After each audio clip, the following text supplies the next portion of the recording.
BRS పార్టీగా మారిన తర్వాత టీఆర్ఎస్ పార్టీ పేరుపై కొనసాగుతున్న న్యాయ వివాదంలో మరో కీలక పరిణామం చోటు చేసుకుంది. పార్టీ పేరును టీఆర్ఎస్గా కొనసాగించేందుకు కవిత దాఖలు చేసిన పిటిషన్పై ఢిల్లీ హైకోర్టులో విచారణ జరిగింది. ఈ సందర్భంగా కోర్టు చేసిన వ్యాఖ్యలు ఆసక్తికరంగా మారాయి. టీఆర్ఎస్ పేరును కొనసాగించాలంటూ కవిత తరపు న్యాయవాది వాదనలు వినిపించారు. టీఆర్ఎస్ పేరు లేకుండా కొత్త పార్టీ పేరు ఉండాలని ఢిల్లీ హైకోర్టు సూచించింది.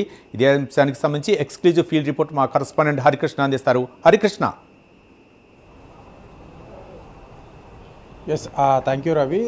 టీఆర్ఎస్ పార్టీ కొనసాగించాలని ఎన్నికల కమిషన్ ఇచ్చిన నోటీస్కు స్పందిస్తూ కూడా ఢిల్లీలోని హైకోర్టుకు కవిత వెళ్ళింది. కవితకు హైకోర్టులో కొంత ఎదురైందని కూడా చెప్పవచ్చు. అయితే టీఆర్ఎస్ పార్టీకి సంబంధించి కొనసాగించి అంటే సెంటిమెంట్ రాజేసే విధంగా ఈ యొక్క పార్టీ ఉంది. అంటే దాదాపుగా 1000 అభ్యంతరాలు వచ్చాయంటూ కూడా ఎలక్షన్ కమిషన్ తమ వాదనలు వినిపిస్తూ కూడా హైకోర్టులో చెప్పడం జరిగింది. అయితే ఈ యొక్క టీఆర్ఎస్ పార్టీ కాకుండా వేరే ఒక పార్టీ పేరు సూచించాలి ఎలక్షన్ కమిషన్కి అంటూ కూడా కోర్టు సూచించడం జరిగింది. అయితే టీఆర్ఎస్ పార్టీ తరఫున న్యాయవాదులకు సంబంధించి ఇప్పటికే ఈ యొక్క టీఆర్ఎస్ పార్టీ బీఆర్ఎస్గా మారింది. అందుకోసం టీఆర్ఎస్ పార్టీకి సంబంధించి మేము ఈ యొక్క పేరు టీఆర్ఎస్ తెలంగాణ రాష్ట్ర సేనగా ఉండాలని చెప్పేసి కూడా మేము అయితే ఎలక్షన్ కమిషన్కి ఈ యొక్క కమిషన్కి వినతి ఇవ్వడం జరిగింది. సో ఆ విధంగానే రాష్ట్ర వ్యాప్తంగా కూడా కార్యక్రమాలు చేపడుతున్నామంటూ కూడా టీఆర్ఎస్ తరఫున న్యాయవాదులు అయితే కోర్టుకు తెలిపిన పరిస్థితి అయితే ఉంది. అయితే ఇప్పటికే ఎలక్షన్ కమిషన్ దాదాపుగా 2 సార్లు నోటీసులు ఇచ్చిన నేపథ్యంలో కూడా ఈ యొక్క నోటీసులపైన వివరణ ఇవ్వాలి, వివరణ ఇచ్చిన తర్వాత కోర్టు దృష్టికి రావాలంటూ కూడా కోర్టు సూచించినట్టుగా అయితే సమాచారం అందుతుంది. ఇప్పటికే అటు తెలంగాణ రాష్ట్ర వ్యాప్తంగా కవిత పర్యటనలు చేస్తూ కూడా తెలంగాణ రాష్ట్ర సేన పేరిట రాష్ట్ర వ్యాప్తంగా కూడా కార్యక్రమాలు చేపట్టడం జరుగుతుంది. ఇప్పటికే అన్ని రంగాలకు సంబంధించి ఒక్కొక్క వారిగా వివిధ కార్మిక రంగానికి సంబంధించి లేకపోతే మిగతా రంగాలకు సంబంధించి ఒక్కొక్క వారిగా కలుస్తూ వారికి ఏదైతే వారికి అంటే కార్యక్రమం టీఆర్ఎస్ పేరిట వారి కార్యక్రమాలు కూడా చేపడుతున్న పరిస్థితి అయితే ఉంది. అయితే ఈ నేపథ్యంలోనే ఈసీ ఎలక్షన్ కమిషన్ ఇచ్చిన నోటీసుకి స్పందిస్తూ కూడా ఢిల్లీ హైకోర్టుకు వెల్లడించింది. హైకోర్టులో ఈరోజు వాదనలు జరిగిన నేపథ్యంలో కూడా కొంత కవితకు చిక్కెదురైందని చెప్పవచ్చు. టీఆర్ఎస్ పార్టీ కాకుండా వేరే ఒక పార్టీలకు సంబంధించిన పేరు సూచించాలంటూ కూడా ఆ కోర్టు ఈసీ ఏదైతే చెప్పిందో ఈసీ చెప్పినట్టు ప్రకారం ముందుకెళ్ళాలి. మొదటగా ఈసీ చెప్పినట్టు ప్రకారం దాదాపు 5 పేర్లను పరిశీలించాలి. పరిశీలించి ఆ పేర్లను ఎలక్షన్ కమిషన్కి ఇవ్వాలంటూ కూడా కోర్టు సూచించినట్టుగా అయితే సమాచారం అవుతుంది. అయితే భవిష్యత్తులో కవిత ఏ నిర్ణయం తీసుకుందా దానిపైన కొంత సస్పెన్షన్ అయితే కొనసాగుతుందని చెప్పవచ్చు రవి. హరికృష్ణ, ఈ మధ్య కాలంలోనే కవిత అయితే మాత్రం బాహాటంగా చెప్పడం జరిగింది.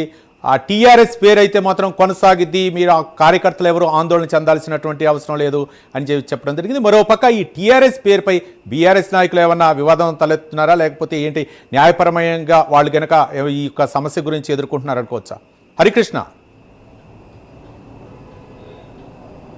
ఎస్, దాదాపుగా ఎలక్షన్ కమిషన్కు 1000 అభ్యంతరాలకు సంబంధించి వినతి పత్రాలు వచ్చాయంటూ కూడా ఎలక్షన్ కమిషన్ పేర్కొంటుంది. ఎలక్షన్ కమిషన్ సంబంధించి ఈ టీఆర్ఎస్ పేరుని తెలంగాణ సెంటిమెంట్ రాజేసే విధంగా ఉంది. ఇప్పటికే అటు 2 పార్టీలకు సంబంధించి తెలంగాణ ఆ పదాన్ని యూజ్ చేసి కూడా 2 పార్టీలకు సంబంధించి పేర్లున్న నేపథ్యంలో కూడా వేరొక పదాన్ని వేరొక 5 పేర్లను సూచించాలంటూ కూడా ఎలక్షన్ కమిషన్ తమ నోటీసులో అయితే పేర్కొనడం జరిగింది. అయితే ఈ నోటీసుల పైన ఇప్పటికే స్పందిస్తూ కార్యకర్తలకు భరోసానిస్తూ ఖచ్చితంగా టీఆర్ఎస్ పార్టీ పేరు ఉండే విధంగా ముందుకెళ్తామంటూ కూడా కార్యకర్తలకు కవిత ఇప్పటికే భరోసా ఇచ్చింది. కానీ ఈరోజు జరిగిన ఢిల్లీ హైకోర్టులో జరిగిన వాదనలో కవితకు కొంత చిక్కెదురైందని చెప్పవచ్చు. కవితకు అనుకూలంగా కాకుండా ఈసీకి ఏదైతే ఎలక్షన్ కమిషన్ ఇచ్చిన ఆ నోటీస్కు అనుకూలంగా తీర్పు వచ్చిందని చెప్పవచ్చు. దాదాపుగా 5 పేర్లను సూచించాలి. అందుకు ఎలక్షన్ కమిషన్ విధుల్లో కూడా మేము జోక్యం చేసుకోలేము. ఎలక్షన్ కమిషన్ ఏదైతే నోటీస్ ఇచ్చిందో ఆ నోటీస్ ఇచ్చిన ఆ విధంగా ముందుకెళ్ళాలి. దాదాపుగా 5 పేర్లు సూచించాలంటూ కూడా ఢిల్లీ హైకోర్టు తెలిపిన నేపథ్యం అయితే ఉంది. సో ఈ నేపథ్యంలోనే కవిత ఏ విధంగా ముందుకెళ్ళబోతుంది, భవిష్యత్తులో కార్యక్రమాలు ఏ విధంగా ముందుకెళ్తాయి, తెలంగాణ అంటే